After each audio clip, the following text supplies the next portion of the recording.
तो कैसे हैं आप लोग? स्वागत है आपका कंपटीशन एंड यू प्रतियोगिता और आप, चाहे प्रतियोगिता कोई सी भी हो, स्वागत है आपका। और आज हमारा है हिंदी का प्रैक्टिस सेट नंबर 8।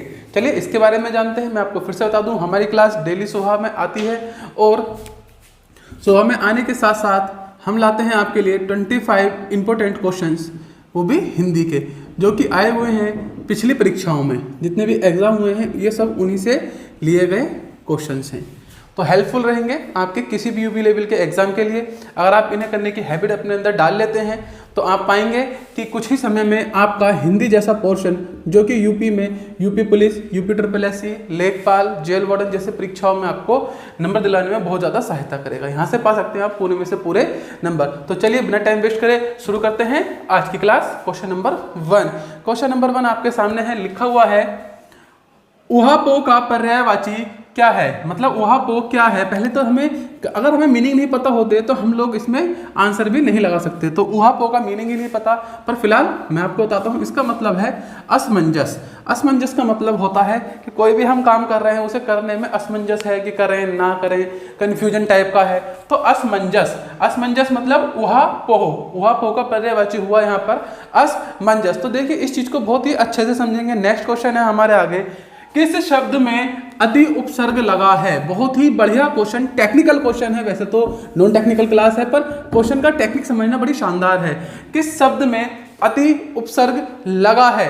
अब देखो हमें तो सर खुली आंखों से किसी में नहीं दिख रहा कि अति लगा है, पर एक चीज जरूर दिखी, क्या कि सर यहाँ पर यह और आधा तय है। अब हम ये बात जानते हैं, यह से पहले अगर आधा वर्ड आ जाए तो वो कौन सा होता है, यण संधि होता है। कौन सा, यण संधि। अब इसका संधि विच्छेद कीजिए। इसका संधि विच्छेद कुछ ऐसा होगा, अति प्लस उत्तम। अति प्लस उत्तम कैसे पता चला, या है और यहाँ पर छोटे ऊ की मात्रा है। यह का निर्माण किससे होता है, ई से, और यह पे ऊ का कब आएगा, ई प्लस ऊ, तो बन जाता है यू। याद है या नहीं, आपको सिखाया था संधि में। और ये रही ई की मात्रा, ठीक है, तो क्या बना, यू, अत्युत्तम। तो इन्हें ता को क्या कर दिया, आधा कर देता है। तो यहां से हमें पता चला जो अति है वो किस में है, ऑप्शन नंबर 1 में है। देखिए इस प्रकार से ही आपको इसमें पता करना होगा। तो ये बहुत ही शानदार तरीका है पता करने का। चलिए अगले पे चलते हैं। देखिए चीजों को याद करते हुए चलना। क्वेश्चन नंबर 2 की तरफ, 3 की तरफ चलते हैं। लिखा है गंगा हिमालय से निकलती है, वाक्य में रेखांकित शब्दों में कारक है। गंगा हिमालय से निकलती है। अब गंगा हिमालय से निकली, हिमालय से निकली तो हिमालय से क्या हो गई, अलग हो गई। समझेंगे, हिमालय से निकलकर अलग हो गई, बहती चली जा रही है।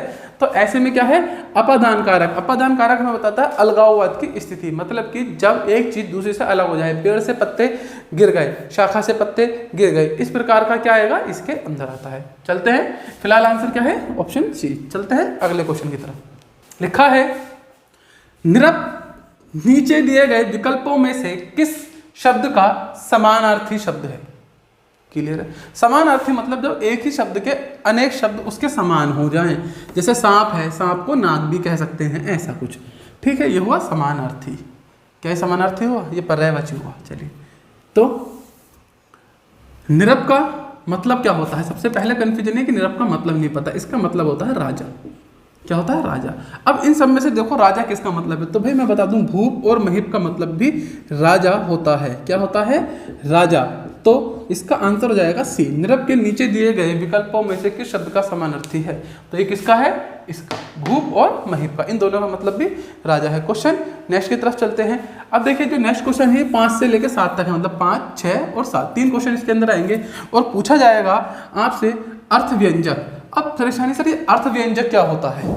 अर्थ व्यंजक का मतलब भी सिंपल है अर्थ, पर ये आपको थोड़ा घुमा फिरा के दे दिया ताकि बच्चे थोड़ा सा कंफ्यूज हो जाए। आइए एकदम समझ में जाएगा। क्वेश्चन नंबर 5 लिखा है गयंद का अर्थ व्यंजक क्या होगा। तो इसमें से ये बता दो कि गयंद का मीनिंग क्या है इन सब में से, बड़ा घोड़ा, गैंडा, जंगली भैंसा या बड़ा हाथी। आंसर होगा प्यारे बच्चों बड़ा हाथी। क्या होगा, बड़ा हाथी। गयंद का जो मतलब है वो है बड़ा हाथी। चलते हैं अगले क्वेश्चन की तरफ। क्वेश्चन नंबर 6 लिखा है मूढ़ चेतना। अब इसका क्या मतलब है, मूढ़ चेतना, मूर्ख जो बाद में चतुर बन गया। नंबर बी आलसी, नंबर सी मूर्ख या फिर दूसरों को मूर्ख बनाने वाला। इसका सही मतलब है आलसी, मतलब मूढ़ चेतना, जिसके अंदर कोई चेतना नहीं पड़ी है, बस पड़ा हुआ है, खाया, लंबा लिया। लंबा लिया समझते हैं, चलिए, तो मतलब कि आलसी। नंबर 7 है प्रायोगिक। क्या है? प्रायोगिक। आइए, बहुत ही अच्छा क्वेश्चन है। जिसका प्रयोग कई वस्तुओं के योग से किया जाए, जिसका प्रयोग कई वस्तुओं के योग से होता हो, जिसका पहले प्रयोग किया जा चुका हो, जिसका प्रयोग भविष्य में हो, या फिर जिसका नित्य प्रयोग किया जाए। तो इसका सही आंसर है ऑप्शन नंबर बी, जिसका पहले भी प्रयोग हो। इसका मतलब प्रायोगिक का जो मीनिंग है, अगर इंग्लिश में बताऊं तो समझ जाएंगे, सेकंड हैंड। सेकंड हैंड समझते हैं ना, आपने सेकंड हैंड बाइक ले ली, सेकंड हैंड स्कूटी ले ली, बहुत सारी चीजें सेकंड हैंड बिकती हैं। तो प्रायोगिक मतलब सेकंड हैंड, मतलब जिसका पहले भी या पहले प्रयोग किया जा चुका है। आई होप ये क्लियर हो गया होगा। चलते हैं 8 की तरफ। लिखा है 8 के अंदर 8 से 9, 8 और 9 निम्नलिखित शब्दों के विलोम शब्द चुनिए। तो ये बहुत ही ज्यादा कॉमन क्वेश्चन जो सामने है, कृतज्ञ, इसका विलोम बताना है। तो कृतज्ञ का जो विलोम होता है कृतज्ञ होता है, और ये अधिकतर बच्चों को याद हो जाता है। क्यों? क्योंकि ये एग्जाम में बहुत ज्यादा बार आया हुआ क्वेश्चन और अभी भी लगातार आया जाता है। क्वेश्चन नंबर 9 लिखा है संकीर्ण। क्या लिखा है?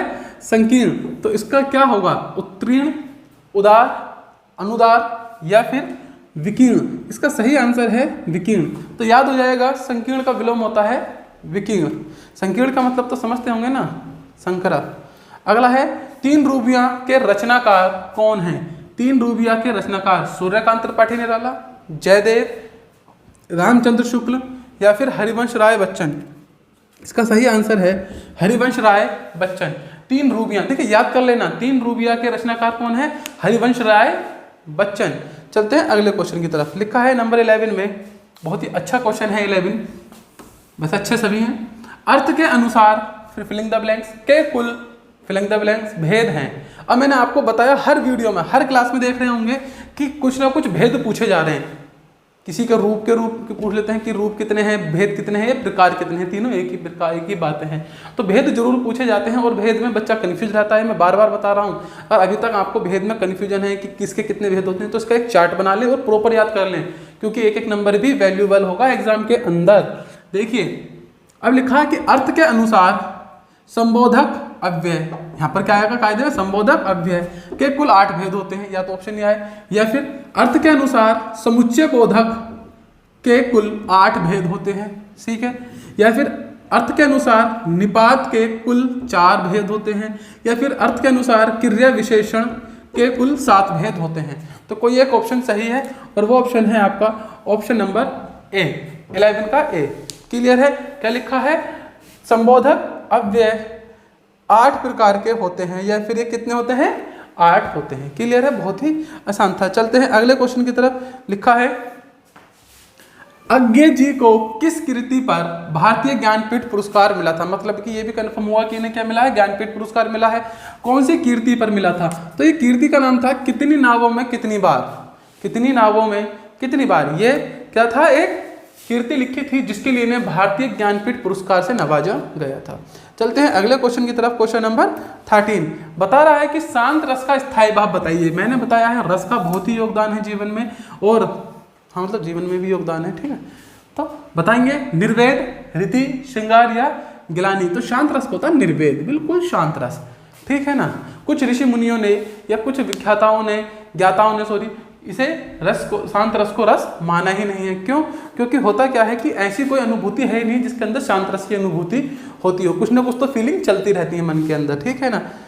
नंबर 14 में देखेंगे संधि विच्छेद। संधि विच्छेद करना है। उच्छ्वास का सही संधि विच्छेद बताएं। मैंने आपको पढ़ाया था कि यदि तय के बाद शय शलजम आ जाए तो तय बदल जाता है किसमें? चय में, और शय बदल जाता है आपका छह छतरी में। तो क्या बना मिलकर? चय और छय, चय और छय, मतलब कि ऑप्शन नंबर सी इसका सही आंसर होना चाहिए। क्या आंसर होगा इसका? सी, उत्त प्लस श्वास। देखिए और किसी में ऐसा नहीं है। हमें यह संधि को बहुत अच्छे से रिमाइंड करके रखना है, पकड़ के रखना है। फॉर्मूला बढ़िया से याद होना चाहिए, ये फॉर्मूला ही समझ लीजिए, ठीक है ना। चलते हैं क्वेश्चन नंबर 15 की तरफ। लिखा है बहुत ही आसानी से, योगदान में कौन सा समास है? तो भैया बहुत ही आसान क्वेश्चन। योगदान के अंदर जो समास है वो है तत्पुरुष समास। कौन सा है? तत्पुरुष समास। अगला है आपके आगे क्वेश्चन, मर्यादा किस युग की? बहुत ही अच्छा क्वेश्चन। मर्यादा किस युग की प्रसिद्ध पत्रिका है? देखिए बहुत ही अच्छा है। मर्यादा किस युग की प्रसिद्ध पत्रिका है? भारतेंदु युग, छायावादी युग, द्विवेदी युग या छायोत्तर युग? तो यह है भैया द्विवेदी युग की। मर्यादा किसकी? द्विवेदी युग। यहाँ से आपको पता चलता है कि आपको क्या भी आप पढ़ना है, ये युग भी पढ़ने हैं। भारतेंदु युग कौन सा है, छायावादी का टाइम पीरियड क्या है, ये चीज भी पढ़ेंगे। अभी व्याकरण के बाद जब लिटरेचर पाएंगे तब इस चीज को हम जानेंगे। आई होप सो ये बात क्लियर हो रही होगी आपकी साथ ही साथ। ठीक है, चलते हैं अगले क्वेश्चन की तरफ। और लिखा है क्वेश्चन नंबर 18, निम्नलिखित में से शुद्ध वाक्य का चयन कीजिए। यह काम मैं आसानी सहित कर सकता हूँ। कभी बोला है आपने आसानी सहित कर सकता हूँ? नहीं, गलत है। मतलब यह काम मैं आसानी से कर सकता हूँ, जी बिल्कुल सही क्वेश्चन। यह काम मैं आसानी से कर सकता हूँ, ऑप्शन नंबर बी इसका सही आंसर है। ठीक है ना, हम इसी तरह से बोलते हैं, थोड़ा बोलते हैं यह काम मैं आसानी पूर्वक कर लूंगा, ऐसा तो नहीं बोलते ना। तो आइए चलते हैं क्वेश्चन नंबर 19 पर। 19 आपका बहुत ही अच्छा सरल क्वेश्चन है, थोड़ी व्याख्या ज्यादा है, वह पढ़नी पड़ेगी। यह बता रहा है कि निम्नलिखित वाक्यों में से प्रथम तथा अंतिम अंश संख्या 1 और 6 अंतर्गत दिए गए, मतलब नंबर 1 और नंबर 6 ये रहा। ठीक है, ये दिए हुए हैं। और आगे बता रहा है कि बीच वाले 4 यह रे ले वे के अंतर्गत बिना क्रम है, मतलब ये रैंडमली लिखे हुए हैं। चारों अंशों को उचित क्रमानुसार व्यवस्थित कीजिए और विकल्प को चुनिए। तो कुल मिलाकर आत्मरक्षा, देखिए मिलाने का तरीका भी अच्छा होना चाहिए। कई बार बच्चा जल्दबाजी में भी गलत कर देता है, आता हुआ क्वेश्चन याद रखना। कुल मिलाकर आत्मरक्षा की रपट तथा पुलिस अधिकारियों को, कोई मेल मिल रहा है कि यह से शुरू हो जाए, तो जो इसमें यह से शुरू हो रहा है उसे काट दो, ये तो नहीं आ सकता। कुल मिलाकर आत्मरक्षा बातों से यही निष्कर्ष सामने आता है, नहीं बनना, मतलब जो रै से शुरू हो रहा है ये और रै से शुरू, ये भी काट दो। बच्चे कितना, ए और डी सी लिखा है। कुल मिलाकर छात्राओं को आत्मरक्षा के लिए सुरक्षा के तरीके में थोड़ा सा मैच करा, पर पूरा नहीं, हटा दो। आखिरी बचा। अब देखो इसके बाद पहले के बाद मैं सिर्फ वह पढ़ूंगा, कितना मैच करेगा। कुल मिलाकर आत्मरक्षा के मामले में महिला आयोग, वह हो गया, वह के बाद क्या है, यह आयोग की रपट तथा पुलिस अधिकारियों की नंबर रहे बातों से यही निष्कर्ष सामने आता है कि छात्राओं को आत्मरक्षा के लिए सुरक्षा के तरीकों में निपुण किया जाता है। ऑप्शन नंबर सी आंसर है भैया। कौन सा आंसर हुआ? सी। तो देख रहे होंगे क्रम मिलाने के लिए कुछ ज्यादा दाव पेच नहीं है, पर थोड़ा सा आराम से मिलाएं, क्योंकि कई बार इजी क्वेश्चन लगते हुए फील करते हुए हम लोग उसे गलत कर देते हैं उल्टा। आइए देखते हैं क्वेश्चन नंबर 20 आपसे क्या कहता है। सेम क्वेश्चन है, इसी लैंग्वेज में आधारित है। तब चेचक के समांतर, और अंत में लिखा हाथों में छोटे छोटे फुंसियां हो जाती हैं। तो आपको फिर से वही करना है, इन्हें क्या करना है, मिलाना है। आइए मिला लेते हैं थोड़ा तेजी से। तब चेचक के समांतर, आंसर देखते हैं क्या होगा। तब चेचक के समांतर एक और बीमारी थी, गौशीलता। बिल्कुल मैच हो रहा है ना। अब देखो ये ऐसे कौन सा शुरू, ये भी शुरू है, ये भी शुरू है, ये भी ऐसे शुरू है, ये भी, तो नहीं आप किसी एक को हटा सकते, आगे बढ़ेंगे। तब चेचक के समांतर एक और बीमारी थी, गौशीलता। इसका शिकार हो जाता था। कोई मैच मिल रहा है, यह के बाद रह नहीं होना चाहिए किसी में भी। तो देखो यहाँ भी यह के बाद रह है, ये नहीं आएगा, यहाँ भी यह के बाद रह है, ये भी कैंसिल।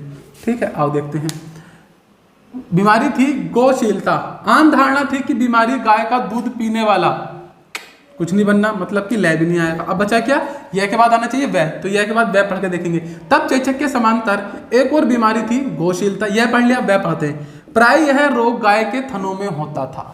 अब देखो मैच कर रहा है, अब पढ़ते हैं लय को। आम धारणा थी कि बीमार गाय का दूध पीने वाला, बिल्कुल सही। अब रय को पढ़ते हैं।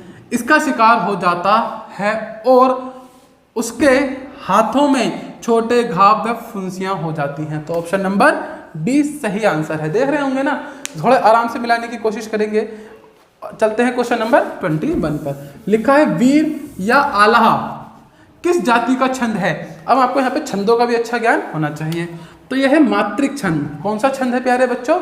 मात्रिक छंद। चलते हैं आगे की ओर। क्वेश्चन नंबर 22 पर लिखा है मैं खाना खा चुका हूं, मैं खाना जा चुका हूं। थोड़ा सा कंफ्यूजन है, सेंटेंस गलत लिखा हुआ है। मैं खाना जा चुका हूं, इस वाक्य में भूतकालिक वेद इंगित करें, मतलब कि क्वेश्चन से लिया है, शायद वहां पूरा मैच नहीं कर रहा। मैं खाना जा चुका हूं मतलब मैं खाना खा चुका हूं होगा, मैं खाना खा चुका हूं। तो इस हिसाब से अगर हमने मान लिया कि यहाँ पर खा लिखा होगा, मैं खाना खा चुका हूं, जा नहीं खा चुका हूं, है ना, इसे हटा देंगे, खा चुका हूं। तो इस वाक्य में भूतकालिक भेद को इंगित कीजिए। सामान्य भूत, पूर्ण भूत, आसन भूत या संदिग्ध भूत। तो इसका आंसर होगा आसन भूत। कौन सा? आसन भूत। जी हाँ, मैं खाना खा चुका हूँ मतलब आसन भूत। क्वेश्चन नंबर 23, बहुत ही अच्छा क्वेश्चन है ये भी, देख लेते हैं इसे। यहाँ लिखा है सुमित सो रहा है। सुमित सो रहा है, इस वाक्य में क्रिया का भेद बताओ। मैंने बताया था दो प्रकार की क्रिया होती हैं, अकर्मक क्रिया और सकर्मक क्रिया। जब सकर्मक क्रिया होती है तो क्या और किसका, इसका आंसर मिल जाता है, और क्रिया अकर्मक होती है तो आंसर नहीं मिलता। अगर मैं पूछूं सुमित क्या सो रहा है तो क्या आंसर मिल रहा है, नहीं मिल रहा, तो इसका मतलब कौन है, क्या आंसर होगा, ए, अकर्मक क्रिया। ठीक है। क्वेश्चन नंबर 24 लिखा है भाषा की सबसे छोटी इकाई। ये बहुत ही फेमस क्वेश्चन है, अच्छा बच्चा इसका आंसर जानता होगा।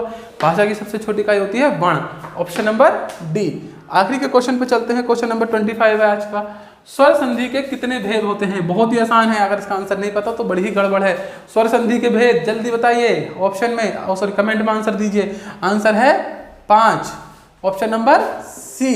कितने भेद होते हैं? 5 भेद होते हैं। तो ये थी आपकी आज की क्लास। अगर आपको क्लास अच्छी लगती है और आप चाहते हैं इस तरह की क्लासेस आपको मिलती रहे तो प्लीज़ चैनल को लाइक सब्सक्राइब कर दें और बेल आइकन दबा दें ताकि क्लास का नोटिफिकेशन आपको मिलता रहे। मिलते हैं अगली क्लास में, तब तक के लिए बाय बाय, आपका दिन शुभ हो।